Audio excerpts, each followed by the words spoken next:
இயேசுவின் நாமத்தினால ஒரு சிறைச்சாலைக்காரன் ஒரே ராத்திரியில உம்முடைய வல்லமையை கண்டு, ஒரே ராத்திரியில உம்முடைய வசனத்துக்கு கீழ்ப்படிந்து, ஒரே ராத்திரியில ஞானஸ்நானம் பெற்று, ஒரே ராத்திரியில அவன் ஆண்டவரே ஸ்தோத்திரம் இயேசுவுக்குள் மன மகிழ்ச்சியாய் மாறினான் என்று வாசிக்கிறோமே. பிலிப்பு சபையில ஒரு முக்கியமான நபராய் மாறினான் என்று வாசிக்கிறோமே.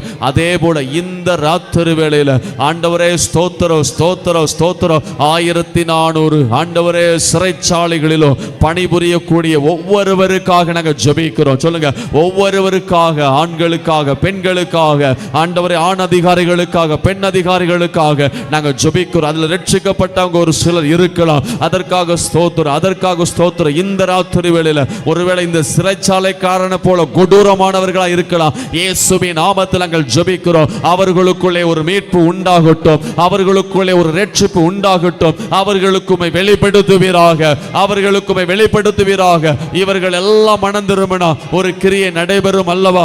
இவர்கள் எல்லாம் மனம் திரும்பினா ஆண்டவரே ஒரு கிரியை நடைபெறும் அல்லவா? இயேசுவின் நாமத்தில் ஜெபிக்கிறோம், கிறிஸ்துவின் நாமத்தில் ஜெபிக்கிறோம், இயேசுவின் நாமத்தில் ஜெபிக்கிறோம். ஆண்டவரே அவர்கள் சிறையில லஞ்சம் வாங்கி ஆண்டவரே கைதிகளை இன்னும் தப்பான வழியில் நடத்துறாதபடி அப்படிப்பட்டவர்கள் எல்லாம் தொடப்படணும், தொடப்படணும். கொடூரமானவர்கள் தொடப்படணும். இயேசுவின் நாமத்துக்கு முன்பாக அந்த சிறைச்சாலைக்காரன் மண்டியிட்டது போல ஆண்டவரே இயேசுவின் நாமத்துக்கு முன்பாக முழங்கால் முடங்கணும். நாவுகள் கர்த்தரே தேவன் என்று அறிக்கை செய்யணும். அந்த அளவுக்கு கைகளை தட்டி ஆண்டவரே சிறைத்துறையில வேலை செய்யக்கூடிய அத்தனை அதிகாரம் உள்ளவர்களுக்காக, ஆண் பெண் அதிகாரிகளுக்காக இயேசுவின் நாமத்தில் ஜெபிக்கிறோம். அவருடைய குடும்பங்களுக்காக ஜெபிக்கிறோம். இந்த வேளையில சிலராவது தொடப்படத்தக்க அன்று ஆண்டவரே ஒரு சிலர் பவுல் சீலாவு சிறையில் இருக்கும் பொழுது சபை ஜெபித்திருக்குமே.